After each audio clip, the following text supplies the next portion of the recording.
Started? Yes, sir. Okay, let's look at question 7. Okay, question 7.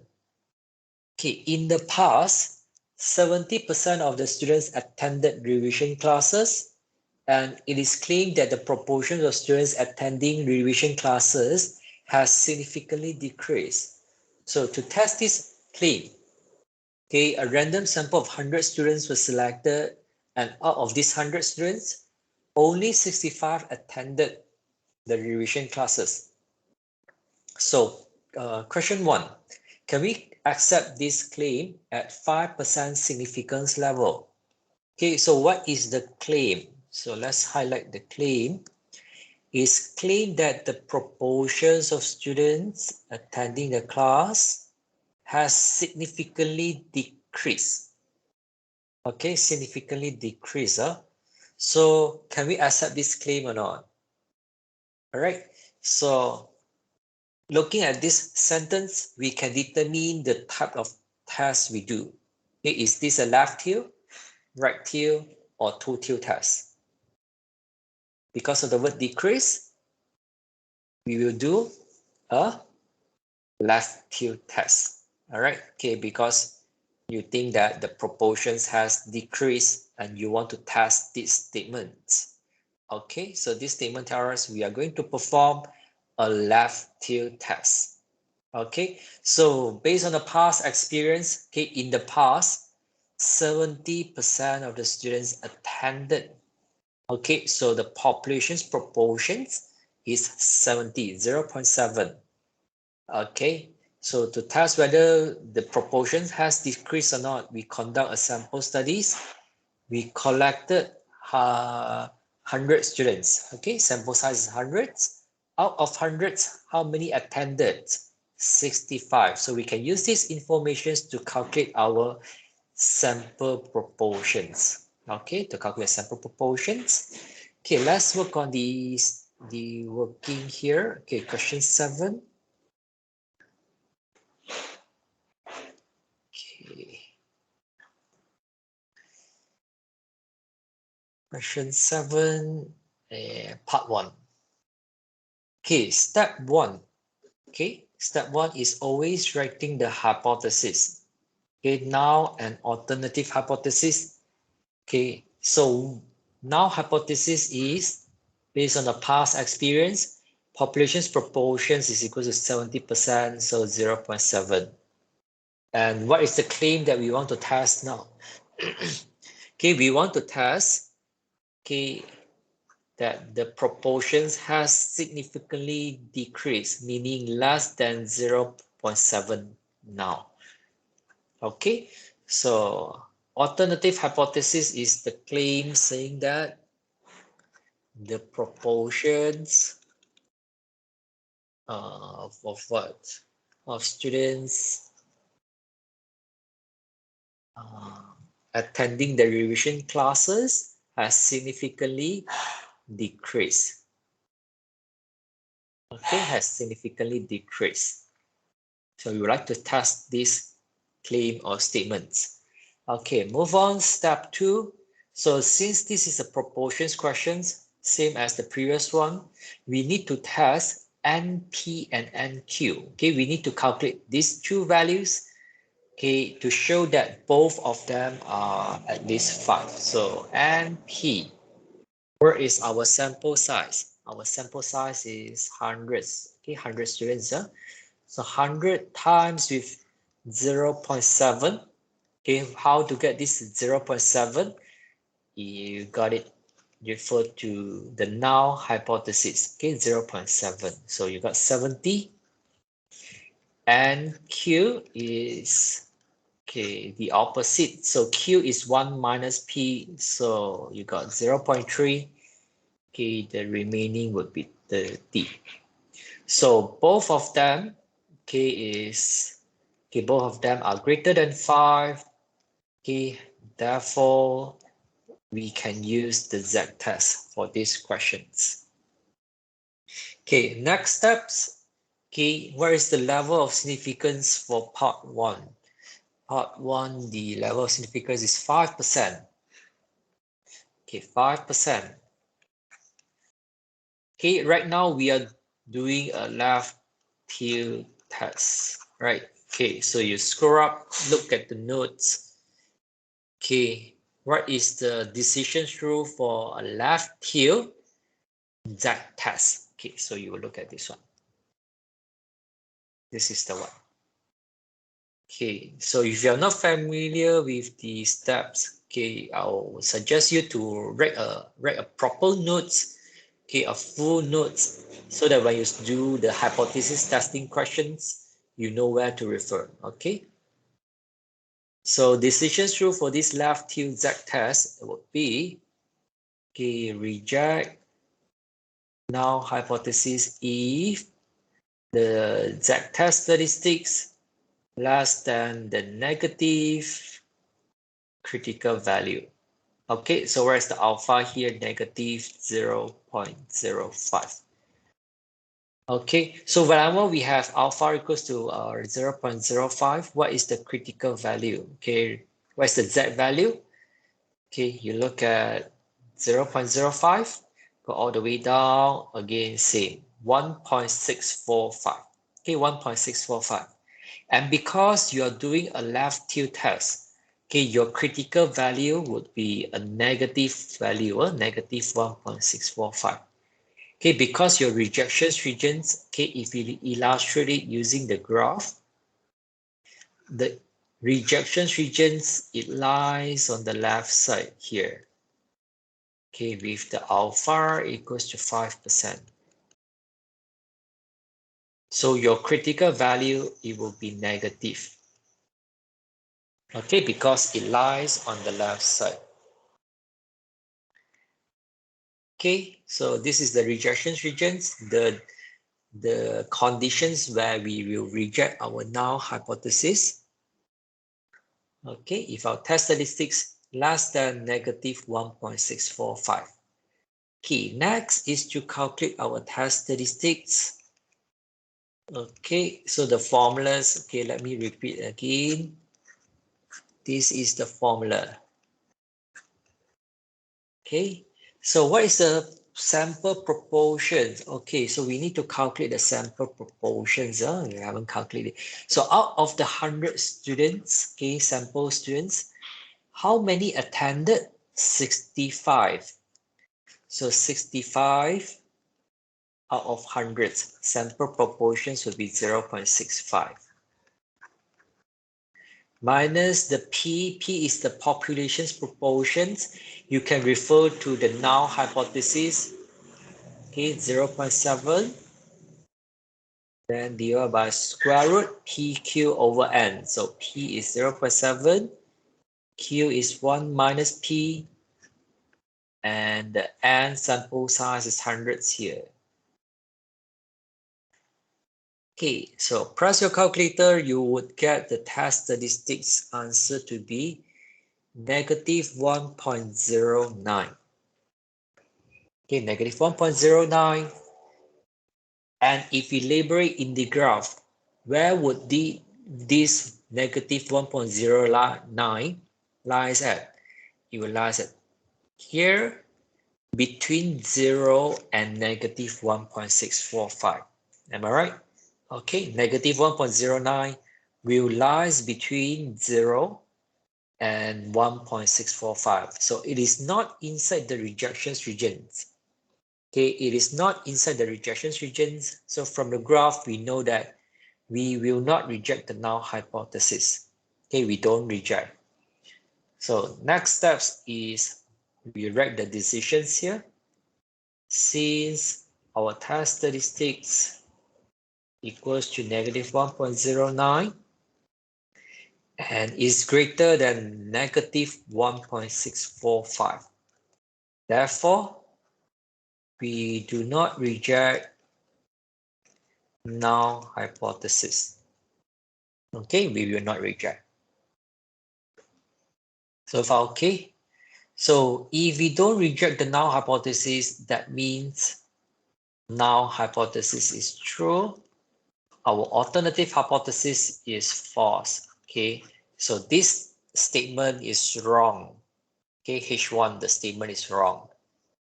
Okay, so write our conclusions ready. Do we have evidence to support H1?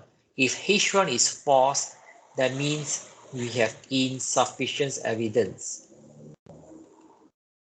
Okay, to support the H1. Okay, so conclusions here, let's answer back the questions.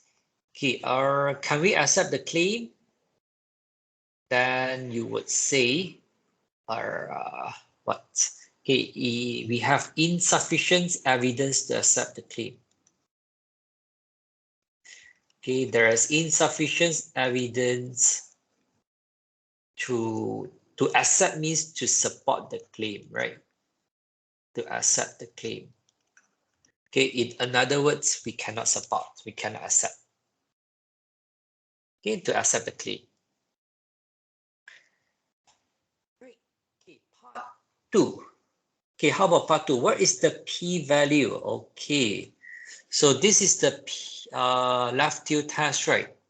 Okay, left tilt test, it will be the same like right tilt test here. Okay, right now our test statistics is a negative.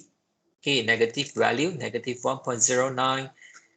So p-value is equals to the probability z less than negative 1.09.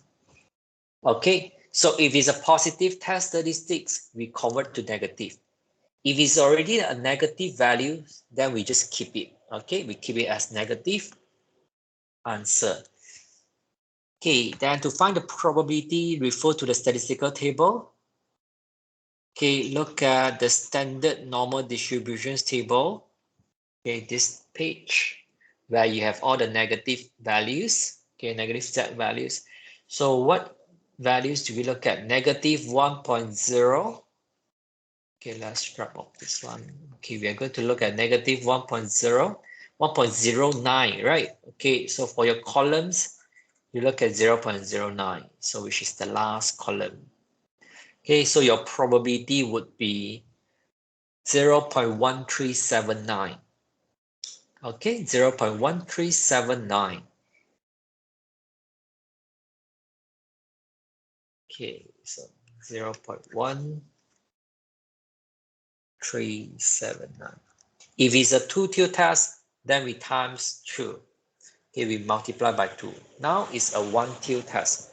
So just leave it. Okay, 0 as 0.1379. Okay, part 3.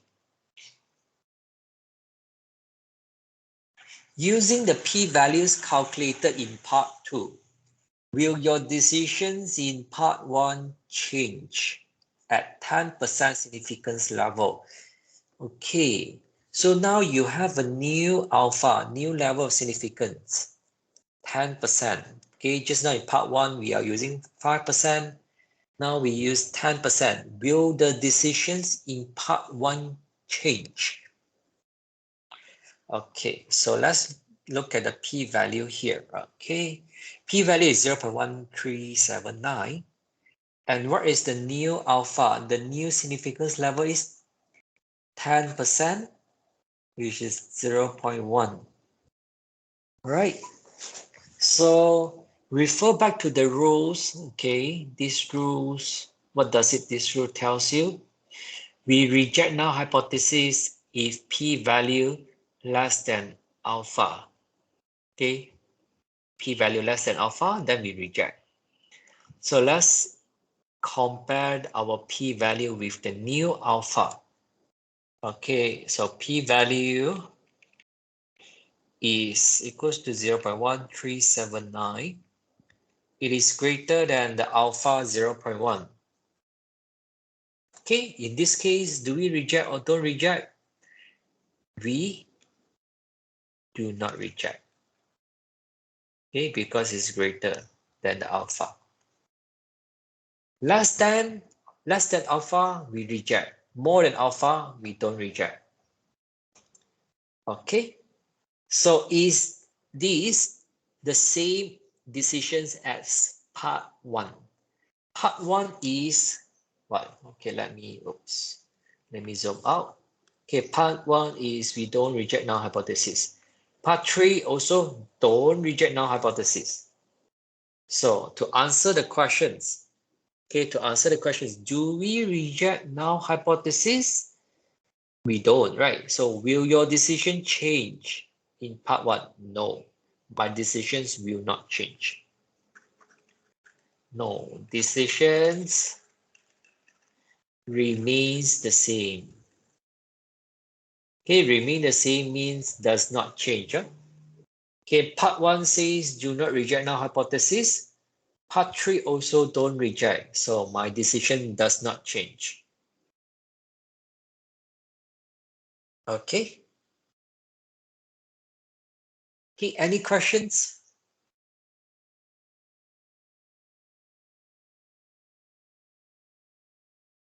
Okay, that's it for the module 3 questions. We have done the confidence interval, calculate the sample size. Okay, that is for chapter 8. Chapter 9, we learn about the hypothesis testing. Okay, z-test and t-test. So for the test for population mean, we have z and t-test. For proportions, we have only the z-test. Okay, so we have tried all different kind of questions already. Is there anything that you would like to ask me?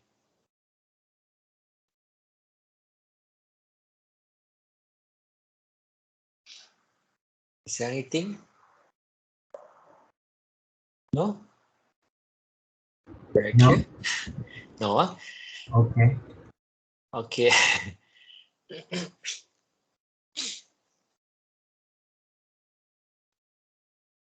No? Anything from you guys? No. Clear? All right. Okay, if there's no questions, then we have left with the last module. Okay, module 4. Okay, about the simple linear regressions. Okay, for this one.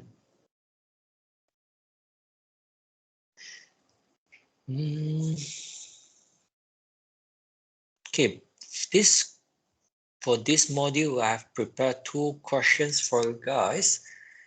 Okay, so let's see, because I'm not sure how long will we take. Can we finish it by today?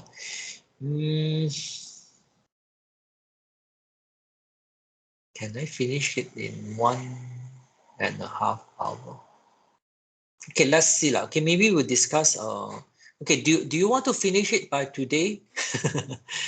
Okay, or you want to continue tomorrow morning?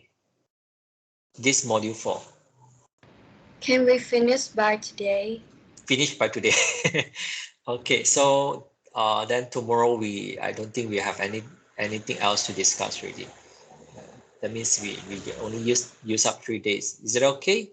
Or do you feel very tired already? You wanna any objections? No?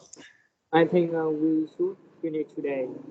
Finish today. So that tomorrow. We can discuss what we don't understand. Okay, so maybe tomorrow morning, let me know. You let me know what are the areas, okay, you don't understand. We will go through for module. Module. Okay, you let me Yeah. know if you have any problems. Okay, so okay, right, let's look at module 4. Okay, module 4 regressions, right? This time, okay, I will need you to know how to run the regressions using the analysis, the data analysis tools. Okay, so later I'm going to demo how to use this Excel. Remember, we have this data analysis tools. So later I'm going to use it, okay, for this regression chapters.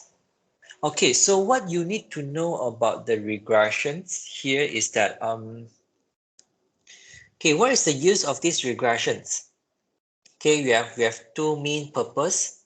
Okay, two main purposes.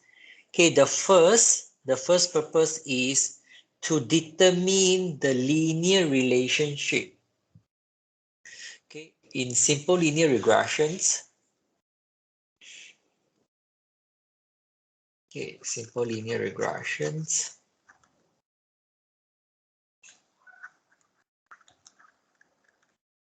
Okay, we want to determine linear relationships, okay, between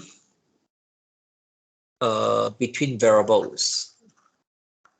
Okay, and to be more specific, okay, is between independent variables and dependent variables. So in linear regressions, we have independent and we have dependent variable. So independent variable, we give it the symbol, we use X to represent the independent variable. Dependent variable, we use it, okay, we use Y. Okay, so we want to determine the linear, or we want to study the linear relationship between the X and the Y. Okay, and then we will form an equations. Okay, we will form a linear equations between the two variables. So in general, our equations will be y hat equals to, do you study using A and B?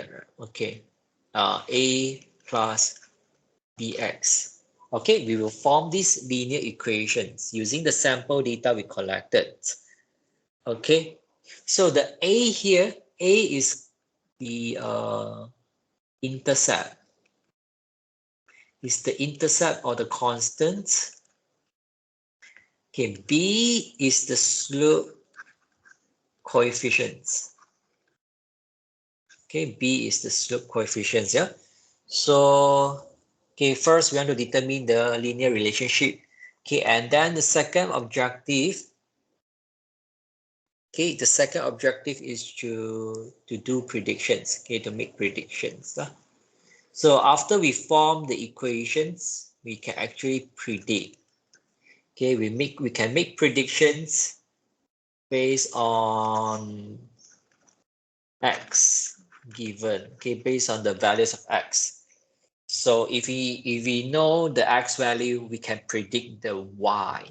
Okay, we can predict our dependent variable with the given x value. Okay, so let's say you want to predict the study time and your results. Okay, so let's say you study for 8 hours. What is your marks in your final exam? Okay, we can do predictions. Okay, let's say there is a relationship between the study time and the performance or the results. Okay, so we can substitute into the equations. Let's say if you only study 4 hours per week, okay, we can predict what is your results, okay, in the final, something like that. Okay, so that's the objective of learning these linear regressions. Okay, so how do we form the these linear equations? Later I'm going to show you how to use Excel. But if you look at these two questions, these are the Excel outputs. Okay, this Excel output is given already. Okay, this summary outputs. Okay, later I'm going to show you how do we get this summary output. Okay, so right. Okay, let's look at the summary output. Okay, what are the things that you need to know? Okay, before we read the case, okay, because before we read the questions. Okay, look at this summary output. Okay, it will be the same as what we will get it from the Excel. Okay, first, the multiple R.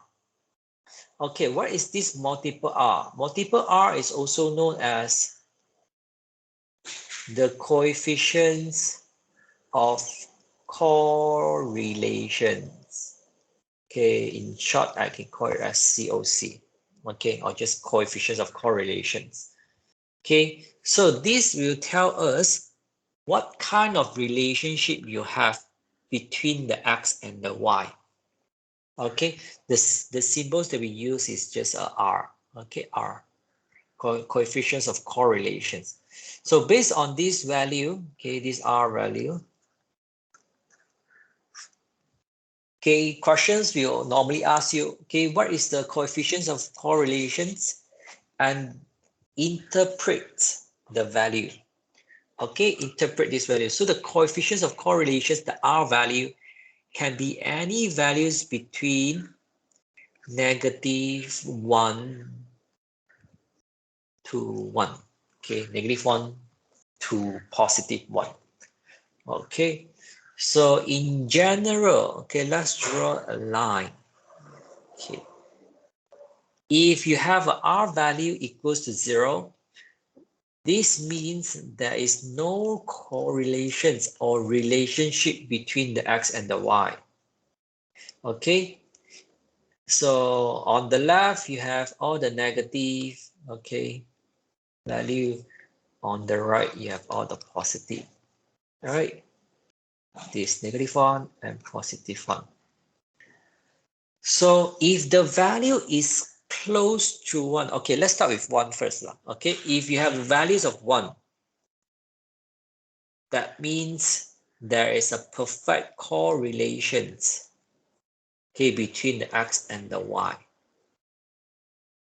Okay, so okay, if the value is equals to 1, that means you have a perfect correlation, meaning X changed by 1 unit, Y will also change by 100% also. Okay, Y change 100%, 1 unit, then so X change 1 unit, Y also change 1 unit. But in reality, we will not get R equals to 1. Okay, in reality, there is no perfect correlations. Okay. Right. Okay, let's see. Okay, how if you got 0.5? Okay, so if you get 0.5, then you have a moderate. Okay, moderate correlations. So in general, let me look for the guide. Okay, give me a minute. Do you have the guideline in? No. Okay, let me look for the guide here. Give me a minute.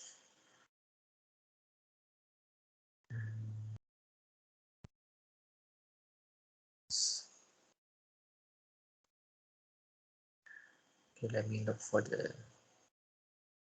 I have to look for the file. So that because we are now commenting on the strength of the correlations. So here does not have the right. Okay, hold on.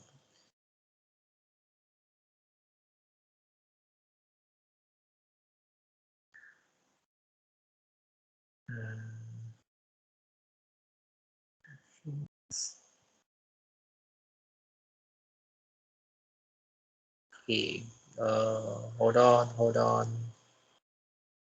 Okay, I found it. Okay, please take note that this guideline is not a fixed one. Okay, because different reference, right, may tells you a different guideline. Okay, a different guideline. So this is just for information. Okay, in general, okay, if the value is 0.19 and below, okay, then you will say the strength. Now we are talking about the strength of the correlations of the relationship.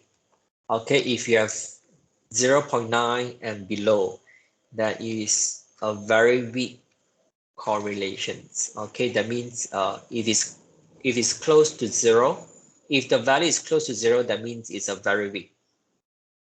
Okay, how if you have 0.2 to 0.39? So we say it's weak. 0.4 to 0.69, we say moderate. So around 0.5, we say it's moderate.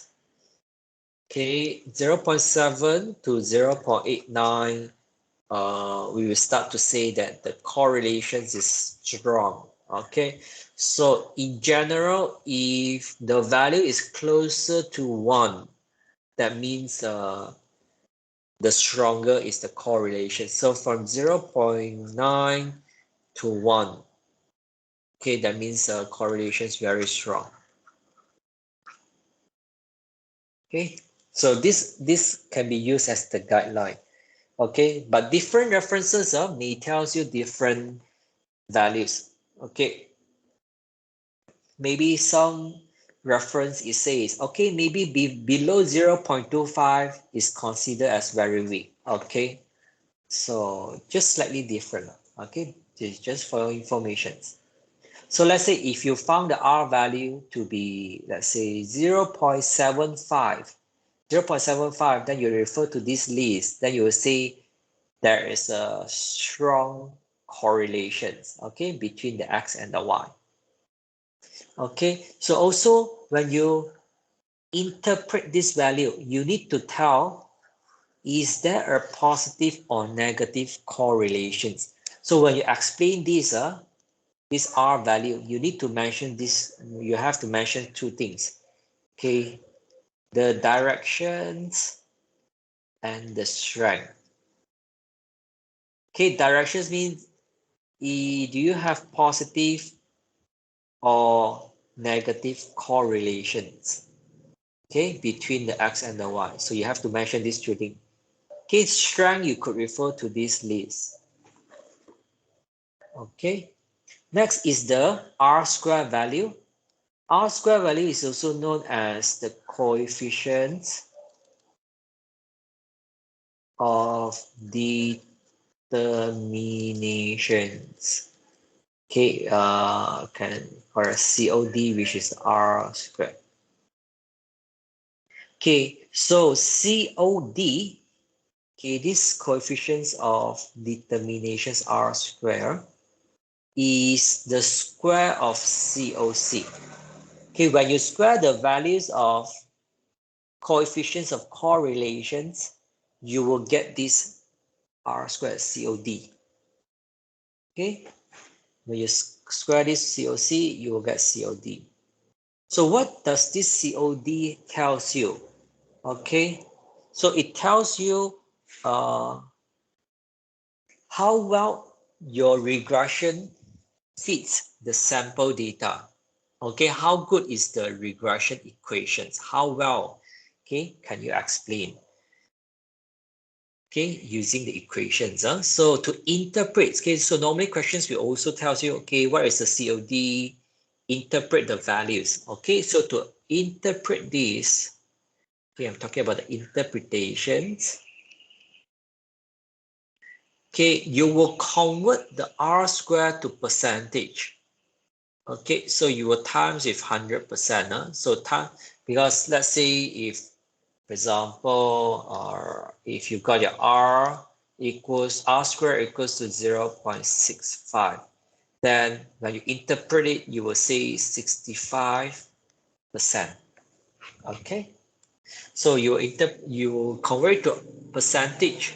It tells you the percentage of the variations in the dependent variable, okay, the variations in the dependent variable that can be explained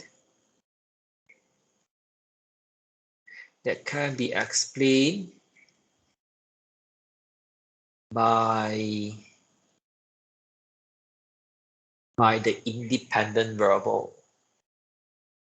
The variations in y that can be explained by the independent variables x.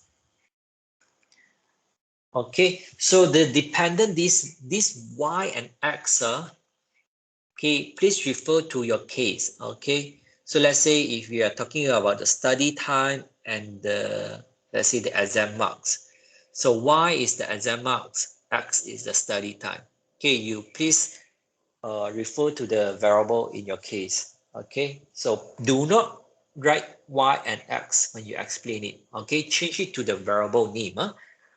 okay, explained by the x. Okay, and also you have the remaining percentage. Okay, the remaining percentage.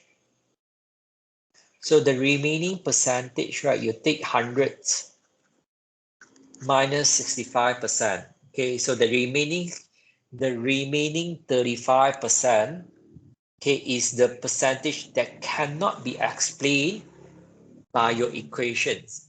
So the remaining percentage is due to other variables. The other variables or random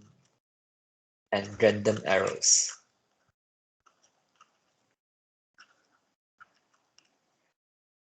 Okay, because in reality, okay, there are many factors affecting your y. Okay, let's say the exam results. Okay, it's not just that the study time affecting the exam results. Okay, so using the equations, it could only, let's say, explain 65%. Okay, for example, using the study time, you can explain 65% of the variations in the exam results. Okay, the remaining 35% is because of other variables and random errors. So it could be about your sleeping hours. It could be how much time you spend on exercise. It could be whether you have taken your breakfast. Okay, you have taken your meal regularly, or and so on. Okay, there are many factors lah. All right. So here we are only looking at one factors. Okay, one x affecting the y, okay, your dependent variable. So this is the interpretations. So these are the few things that you write lah. Okay, you can refer to this template or these formats of writing the interpretations, but then you have to adjust it lah. Okay, change the percentage, replace it by the variable name, okay, in the questions. All right. Next,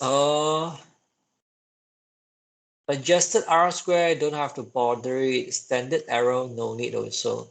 Okay, observations. Okay, observations is the next thing is that you have to know is this is the sample size. And okay, so based on the output, we know that okay, my sample size is 30. Okay, my sample size is 30. Okay, that's it about the first table. Okay, move on to the ANOVA table, the second table. Okay, second table, how to get the values, you don't have to know. Okay, how to calculate it, you don't have to know, but you need to know how to find the missing values. Okay, let's say in this case, okay, what is the values for B? Okay, so degree of freedom, okay, DF is the degree of freedom, same as the t-test just now, the degree of freedom. Okay, so degree of freedom for regressions is always equals to 1. Okay, always equals to 1 because we have only one independent variable here, so equals to 1. Okay, next, degree of freedom for residuals for simple linear regressions is always n minus 2. So if our sample size is 30 minus 2, you got 28. Then degree of freedom for total is n minus 1. So 30 minus 1 is 1. That's right. No, 30 minus 1 is 29. Okay. So how to get the sum of square? We don't need to know how to, this sum of square, did you learn? No, sorry, you don't learn this sum of square. Yeah, okay. So you don't have to know how to calculate all these values, but you need to know the relationship between these three columns. Okay, so what is the relationship here? That is, okay, MS is the mean square. It stands for mean square. Okay, this is actually the average variations. Okay, mean square is the average variations. Okay, mean square is equals to SS is the sum of square. Okay, it stands for sum of square. So to calculate the mean square, you take sum of square divided by degree of freedom. So this is the relationship between these three columns. Okay, so if you take 541.9942, you divide by 1, you get back the mean square. Okay, if you take 19.8808, you divide by 28, then you get 0.71. Okay, so yeah, remember these relationships so that you can find the missing values. Okay, and the last value here, okay, the C is the F value. How to get this F value? Okay, F value is equals to mean square regressions divided by mean square residuals. Okay, so that's how we get the C value here. Okay, this. Okay, how to get this? We take the mean square regressions divided by mean square residuals. Okay, how about the last column? The last column, the software will calculate first. Okay, this is the p-value for F. Okay, this is actually the F distributions. Okay, but two at once for you already. Just have to know, okay, this is the p-value. It will be calculated using the software. Okay. Right. Last, we look at the third table. Okay, the third table is where we find our A and B values. Okay. So the coefficients for the intercept and the coefficients for our independent variable. Okay, so the independent variable, it will be written below the intercept. This is our X, independent variable. Okay, so coefficients for intercept, this is the A. Coefficients for the independent variable, this is the B. So after we know that the A and B values, right, we can form the equations already. Okay, we can substitute the A and B values into the equations. Then we have the regressions equations. Okay, so we also have another relationship between coefficients, standard error, and the t-stats. Okay, so what are the relationship between these three columns? The t-stats, okay, the t-test statistics is equals to coefficients divided by standard error.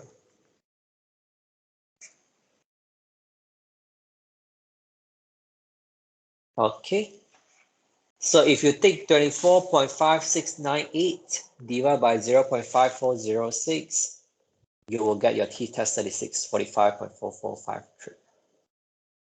Okay, the last column is the p-value. Okay, also calculated using the software. Okay, you don't have to worry about this.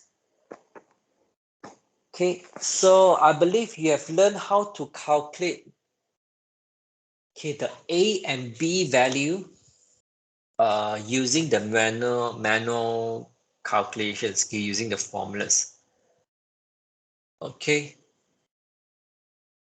So the steps to calculate the A and B value is using this formula. First, you find the sum of square, SS or XY, XX, and YY. Then you take this. Okay, to calculate B is you take XY divided by XX, and then A is equals to Y bar minus B times X bar. Okay, so this is the manual way, okay, to calculate the coefficients, the slope coefficients and the intercept, okay, the A. And also, you also learn about how to calculate it manually for coefficients of determinations, coefficients of relations. Okay, and then also the t-test statistics. Okay, so I won't go through the manual way because I will require you to use the Excel, okay, to run out these outputs. Okay, if we have this Excel output, then we don't have to do it manually already, right? Okay, we don't have to do it manually, yeah. All right. So that's it about the output. Is there any questions that you want to ask? Okay, so to answer all the questions later on, okay, we will look at these outputs. Okay, so you have to understand what is this output, how to get this value, okay, how to find the missing values, where to extract the values, and so on. Okay, any questions? Oh, okay, oh, there's one more thing here. Okay, just now I've mentioned the COC, right? R value, huh? Okay, in Excel outputs, this multiple R, it will always shows you as a positive value. Okay, please write it down. Okay, the Excel output, when it shows this output, right, multiple R, the COC is always shows as positive. Okay, so how do I know it is a negative value? Okay, to determine whether is it a positive or negative values, right? Okay, look at the sign of your slope coefficients, okay, of the B, this value. Okay, look at the slope coefficients, okay, the third table. Okay, if slope coefficients is negative, then your coefficients of correlations would be a negative as well. If B is positive, then your R is positive. Okay, so you need to add a negative sign yourself. Huh? Okay, if the B value is negative. Okay, so the software will never show the negative sign. Okay, even though there is a negative correlations. Okay, Excel output will never show it. So you have to add it yourself. Okay. Right. Any questions before we answer the questions here? Question 1. Is there any part you don't understand? No? Okay, can. Right, let's look at the question 1. Let's read it. Okay, in a small fishing town, the daily catches were sold locally. Right, recently the fishermen have complained about the price fluctuations and reduced catches, and hence requested the government to introduce a minimum fish price. It was suspected that the fluctuations in the fish prices were related to the fish catches. So a statistician was asked to study the relationship between the daily prices and the daily catches in the fishing town. A random samples of 30 weeks was selected, and the prices of fish measured in dollars and the daily catches measured in kilogram were recorded. Okay, so the range for the price is from $3 to $17.5 per kg, and the daily catches, it range from the lowest 300 kgs to 1,000 kgs. Okay, so sample data were analyzed using the Excel, and this is the output that you obtain. Okay, so there are some missing values here indicated by A, B, C, D. Okay, later you have to know how to find it. Okay, which I have explained. Okay, let's look at question 1. Okay, before that, okay, scatter plots. Okay, Scatter plots is based on the sample data. Okay, so here you should have, okay, you should have 30 points lah. Okay, so this is the relationship. Okay, it shows you the relationship between the daily catches and the price. So what can you see from here? The scatter plots. You see there's a downward trend, right? Okay, there's a downward trend. When the average daily catch increase, the price, it decrease. Okay, it drops. Okay, so that means the more you catch, the lower is the price. Okay, if you have learned economics, okay, supply and demand. Okay, if you have too much supply, let's say this week you catch 1,000 fish, okay, because your supply is too much, then you will have a lower price already lah. Okay, so something like that, but we are not going to talk about econs. Okay, there's no economics here. Okay, so based on the data that we collected, okay, we see, okay, there is a downward, okay, negative relationship. Okay, but we are going to run regressions analysis later, okay, to see whether there is really a negative relationship, and then what is the value, okay, and then this is the output. Okay, this is the output. Okay, so let's answer question 1. Okay, find the missing values A, B, C, and D. Okay, let's look at A first. How do we find the multiple R value?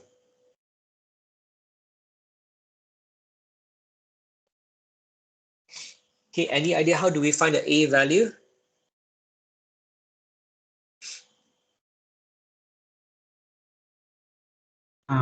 We use R square to calculate it. Yes, you're right. Okay, you're right. Okay, we use the R square because I've said just now, R square is square of COC. Okay, you square COC, you get COD, right? So to get COC, okay, you have the COD. So you will square root the R square value. Okay, to get COC, we will square root the COD. So where is our COD? The R square, 0.9646.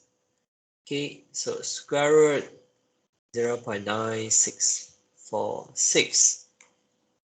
So press your calculator, you will get 0.9821. Okay. B value, where is okay, B value is this degree of freedom for the regressions. So just now I say degree of freedom for regressions is always 1.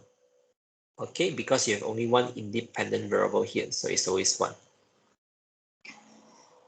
All right, okay, what is next? Okay, C, where is our C? Okay, C is here, the F value, okay, is equals to the mean square regressions divided by the mean square residuals. Okay, so C is equals to the mean square regressions, 541.9942. Yeah. Okay, divide by 0.71. Okay, calculate this, you'll get 763.37. Okay, and last we have the D value. How to calculate the D? D is the t-test statistics. Okay, how to get the t-test statistics? Coefficients divided by the standard error. Okay, so we take negative 0.0222 divided by 0.0008.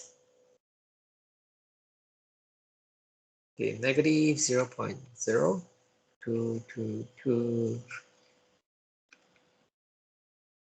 Okay, press your calculator, you will get 27.75. Okay. Okay, question 2. Interpret the scatter plots identify the dependent and independent variable. Okay, so when questions asking you to interpret the scatter plot, okay, what can you see?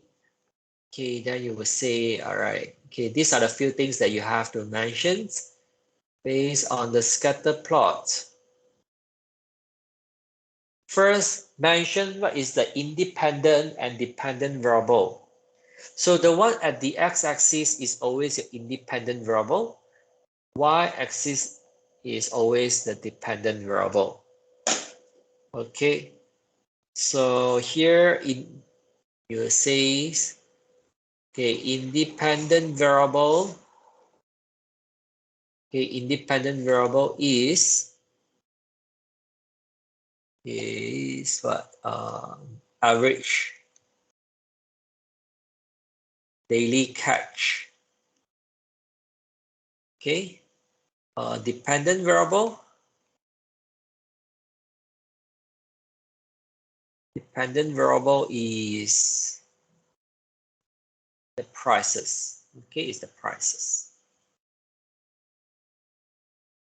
Okay, after mentions the x and the y, you have to tell what do you observe based on all these points. You see there's a downward trend, right? So you see there is a, okay, you observe that there is a negative linear. Okay, why is it linear? Because it's a straight line. Okay, you can see it can form a straight line. Okay, a linear relationships. Okay, between the average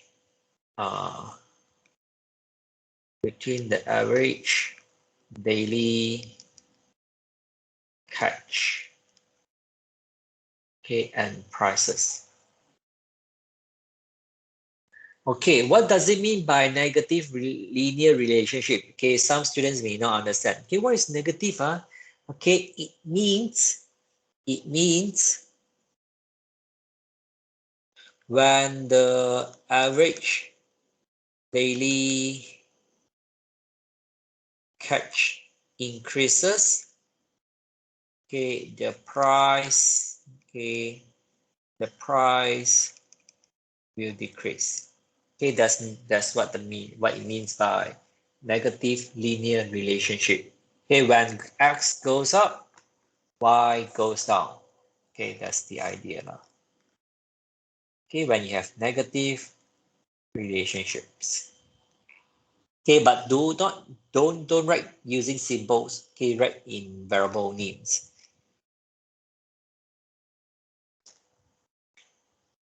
Okay. Question 3. Yeah. Okay, write down the regression equations and interpret the slope coefficients. Okay, so I've told you where to get the A and B values. Okay, here 24.5698 and negative 0.0222. This is the B value. Okay, so form the equations. Y hat, okay, this is the estimations of your price, equals to the A is 24.68. Okay, B is a negative value, so negative 0.0222. Okay, X is the average daily catch. Okay, questions asking you to interpret the slope coefficients. How do you interpret the values B? Okay, so put another notes here. Okay, let's put another notes. Okay, to interpret the slope coefficients. How do we interpret slope coefficients? Okay, what does the B tells us? It tells us the changes in the Y value for every 1 unit increase in X. Okay. for every every 1 unit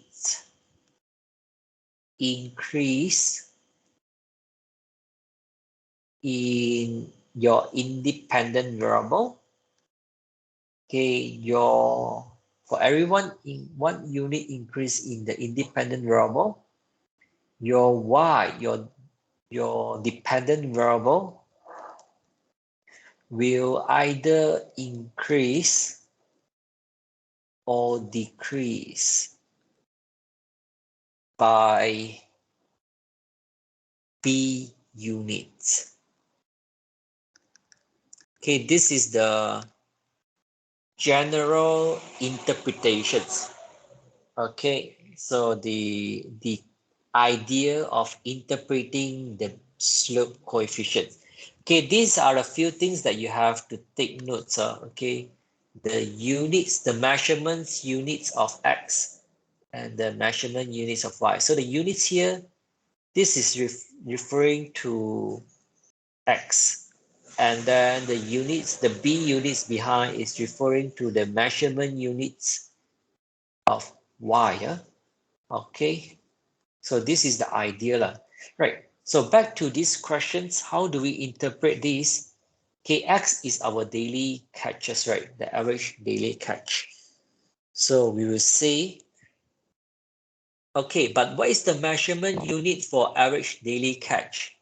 You can see it in the scatter plots, right? Daily catch measured in kgs, price measured in dollars. Okay, if you don't have scatter plot, then you go and read the questions here. It will tell somewhere in the questions, okay, whether in the paragraph, in the data, in the tables, in the outputs. Okay, go and look for it. Okay, it will tell you. So daily catches is measured in kg. So when we interpret, you say, okay, this is the interpretations for the slope coefficients. For every, okay, you don't write 1 unit, okay, because the unit here is in kg. So for every 1 kg increase in the average daily catch. Okay, it looks very similar to the sentence I've written, right? Okay, so but you have to do adjustment. Do not copy blindly, copy whatever that I have write. Okay, 1 unit. Okay, then I write 1 unit. No. Okay, change it to 1 kg. Okay, follow the measurement units of x. Okay, then what happens to your price? Oh, one more thing I forgot to mention. Okay, when do you use the word increase or decrease? You use the word increase when b is positive. Okay, if the slope coefficient is positive, then you say b will increase. If b is negative, then you say y will decrease. Okay, why is it? Because when b is negative, that means there is a negative relationship already. Okay, negative relationship. So when x increase, y will decrease. Okay, this is what you found in the scatter plots also. So for every 1 kg increase in the average daily catch, price, okay, the price will drop, okay, or decrease. Decrease by how much? What is the measurement unit for price? Dollars, right? Will decrease by 0.0222 dollars. Okay, $0.222. Okay, that's it for the interpretations. Let me know if you don't understand.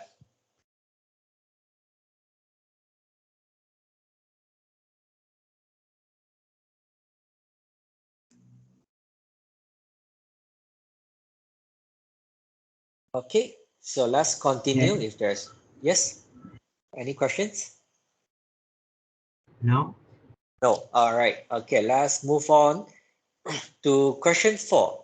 Okay, what is the values of the coefficients of determinations and interpret its meaning?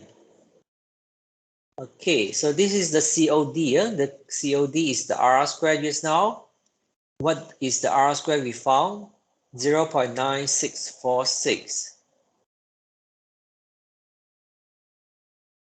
Okay, 0.9646. Okay, how to interpret it? Okay, refer to the notes I've written here just now. Refer to this one. I'm going to explain. I'm going to write the interpretations right here. Okay, convert to percentage. It tells us 96.46% of the variations. Okay, in Y is our price. So the variations in price, okay, can be explained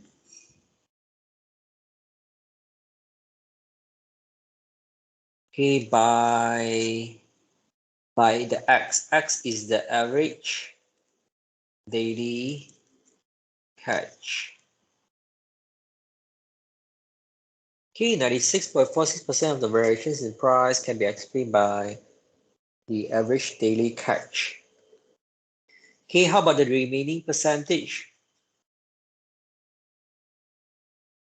So the remaining, you take 100% minus 96.46, you get 3.54%. So the remaining percentage, okay, of the variations is due to other variables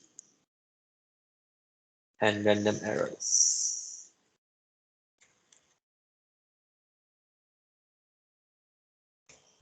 Okay, so this is the interpretations. You can compare to the notes I've written just now and see how I adjust the sentence. Okay, so price is the Y, average daily catch is the X. Okay, so make sure you change the percentage according to the questions. Okay, oh sorry, this is question 4. Okay, question 5. Estimate the price of for the given day with a daily catch of 850 kg. He comments on its reliability. So question 5 and 6, we can do it together. Okay, so this is to do estimations and then comments on the reliability. Okay, first we do estimations. Okay, with the given X value, we want to predict Y. So in part 3, we got the equations ready, right? So we will substitute X equals to 850.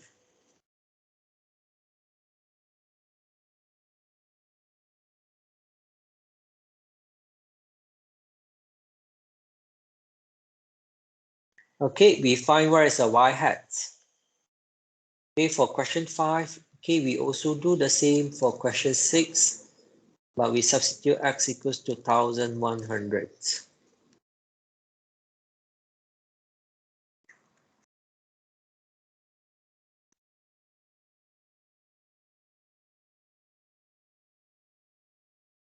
Okay, 1100. Okay, calculate the answer for both. What do I have here? Oh, this one I got 5557. Okay, the one.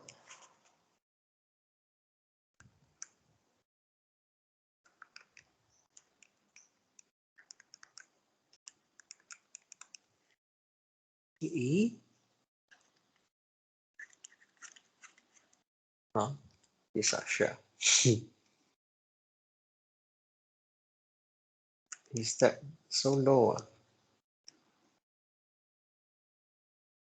Okay, if we only take 2 decimals, then 0.15.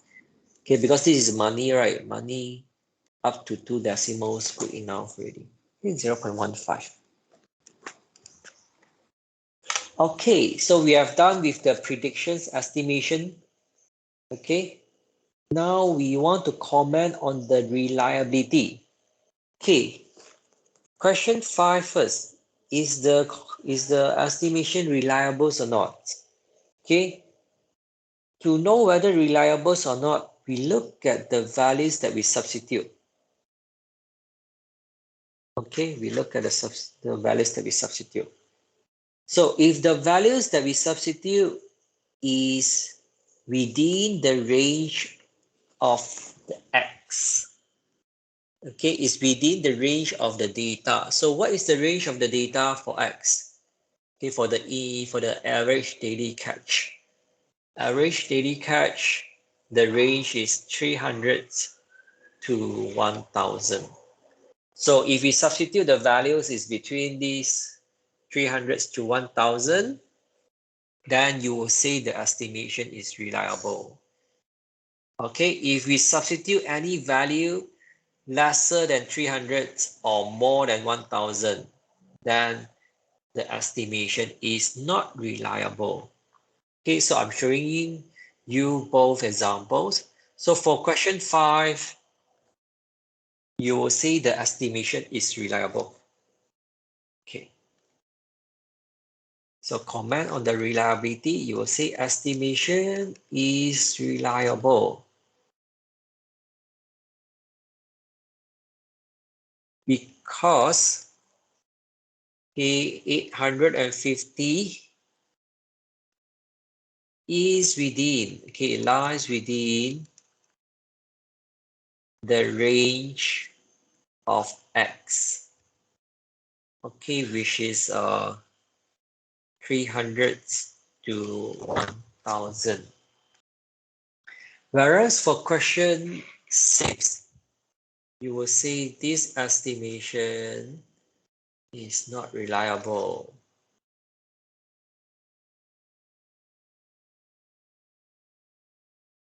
Okay, because 1100, okay, it lies outside the range of x. Okay, which is 300 to 1000.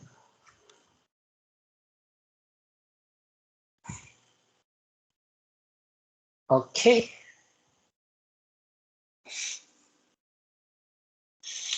Any questions?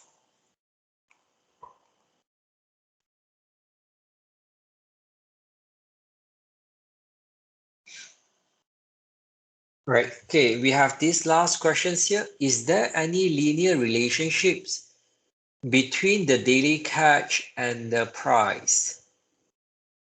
All right. Okay, for these questions, okay, there are two ways to do it. Okay, this is again a hypothesis testing questions. Okay, so I'm not sure which method you have learned it. Okay, there are two ways to test. One is by looking at the t-test statistics. One is by looking at the p-value. So I will teach you the easiest method. Okay, look at the p-value. Okay, the easiest is to look at the p-value. Okay, since we have the output ready. Okay, so here for these questions, okay, let's talk about the hypothesis testing a bit.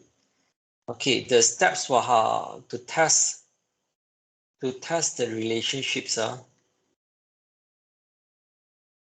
to test the relationships. Okay, back to the hypothesis testing. Okay, so again, when we do hypothesis testing, we have left tail, right tail, and two tail tests. Okay, so how do I know which task we do? Okay, left tail is when you want to test negative relationship.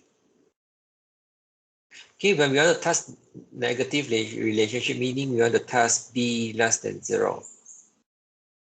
Okay, Right tail is when we want to test only the positive relationship. So we're going to test slope coefficients more than 0.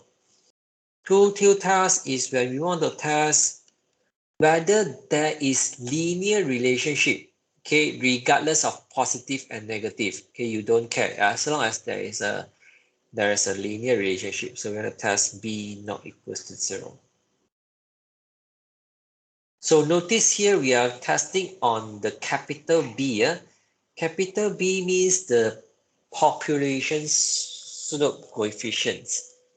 Okay, so when we write our equations, we are using small letter b because it's based on a sample data. Okay, we use capital B for populations slope coefficients. Okay, populations. So yep, as I said, okay, this is to test negative relationship. Right tail is for test positive relationship. Two tail is to test any relationship, whether there is any relationship. Like for these questions, question 7, is there any linear relationship? So we will do two tail test. Okay, if question say, is there any positive linear relationship, or is there positive linear relationship, then we do right tail test. If question say, is there negative linear relationship, then we do left tail test. Okay, so again, it depends on the questions. No? Okay, so I'm going to teach you how using the p-values method. Okay, p-values method easiest. Okay, but no matter which test you do, okay, left tail, right tail, two tail, okay, this is the decision rule for p-values methods. Reject null hypothesis if p-value less than alpha.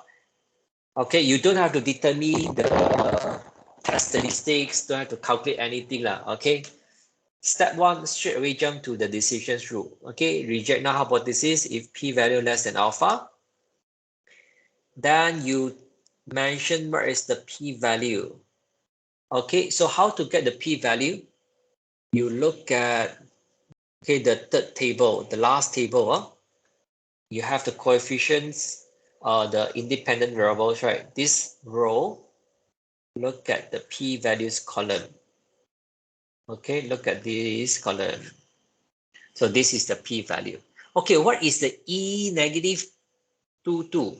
Okay, the E negative 22 is actually, okay, for example, if you have 7.326 E negative 22, that means this is equals to 7.326. Okay, E stands for times 10 to the power negative 22. Okay, times 10 to the power negative 22, meaning is very small. Okay, 0.00000, a lot of 0.07326. Okay, so basically you can approximate this value to 0 already. Okay, so that's the meaning for the E letters, times 10 to the power of what? Of negative 22 in this case. Okay, that's the meaning of the E. Okay, power of what? 10 power of what? So once you got your p-values ready, then you can make the decisions. Okay, based on the p-value, okay, you make the decisions. Okay, then you can make decisions. Whether you reject or don't reject the null hypothesis, and then you write your conclusions. Okay, basically that's the idea when you want to test the relationship. Okay, when you want to test relationships. Right, so let's look at these questions. Question 7.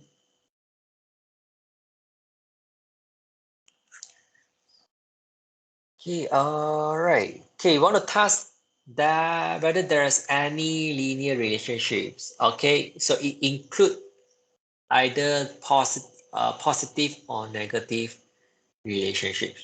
Okay, include both. Where's the alpha? 5%. So back to here. Okay, so we are going to perform a two-tail test. Okay, write down the hypothesis and the alternative hypothesis. So what does it mean by this hypothesis? Okay, you need to understand. Okay, don't just copy blindly or just because I say b equals to 0, then you write b equals to 0. So what does it mean by when b equals to 0? That means there is no relationship between the average daily catch and the price. Okay, if b is not equal to 0, meaning there is relationship between average daily catch and the price. Why is it so? Because if you look at the equations again, a equals to b, y equals to a plus bx. If my b equals to 0, what happened to the equations? These terms, anything times 0, you get 0. What you left, you will have this only. So these equations, you don't see x anymore. There is no independent variables inside, meaning there is no relationship, okay, between the x and the y. Okay, between the x and the y. Okay, that's why when b equals to 0, meaning there is no relationship. Okay. Next, write down the decisions rule. Oops, let me change the color.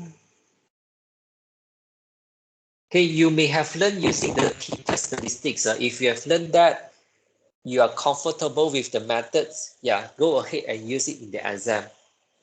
Okay, I'm teaching the easiest way lah. Okay, the easier way only. Okay, reject null hypothesis if p-value less than alpha. Okay, what is the significance level here? 0.05%. Okay, 0.05%. Okay, mention what is the p-value. P-value here is what? Yeah, just now I've mentioned this 7.326 e negative 22. So you mention is. So this is actually a very small values. You could approximate to zero. Then you could make decisions really. Since p-value, okay, approximate to 0, right? Or very obvious is smaller than the alpha. So p-value less than alpha, what is your decisions? Reject null hypothesis. Okay, p-value less than alpha. Always refer back to your decisions rule. Okay, it will guide you whether you reject or don't reject. Okay, that's the use of you writing decisions rule. Okay, p-value less than alpha, you reject null hypothesis. So when we reject null hypothesis, our HO is false. Okay, this is a wrong statement. We have evidence to support. Okay, we can support our H1 alternative hypothesis. Okay, so write our conclusions here. Do you have evidence to say that there is a linear relationship? Yes. Okay. There is sufficient evidence to conclude that there is linear relationships, okay, between daily catch and price. Okay. So looks simpler a bit as compared to the module 3 hypothesis testing. Okay. So you don't have to look for this is the easiest way lah. Okay, don't have to look for critical value, don't have to calculate the test statistics and so on. Just copy the p-values from the output, compare it with alpha. Then you make the decisions. Okay, any questions?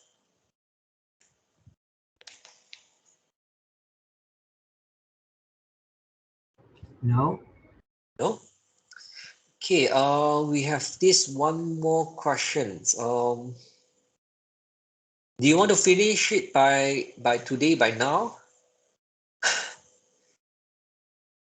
Do you need to take a break?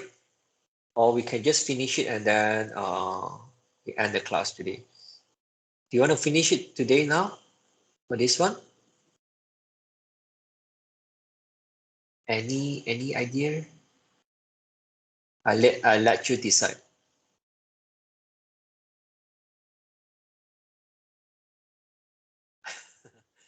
What do you think for this question too? Do you want me to finish it now?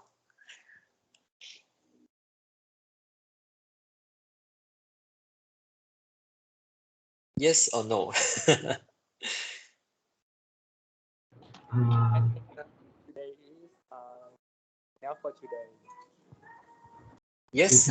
We can't get a day. Is it? Continue. No. No. Continue tomorrow. Yes, tomorrow we go on. Okay. So the others all okay or not? Okay, we will continue question 2 tomorrow. And also tomorrow morning, I will teach you how to use the Excel. Okay. We key in the sample data and then how we get this output. Okay, so that in the exam, you know how to run the analysis yourself, how to come up with your own outputs to answer the questions. Is that okay for the others? We will stop here and then we will continue tomorrow. Okay, and also I think for tomorrow, if there's any parts, any chapters you don't understand, yeah, please let me know. Then we have some time, we could discuss more about the chapters also. Is it okay? So tonight you go and revise, see which chapters or which modules you're weak in. Let me know. Then I'll let me know which part you are weak in. Then I'll explain further tomorrow. Okay. So any objections if we stop here? No? No. Kana? Okay. All right. So I will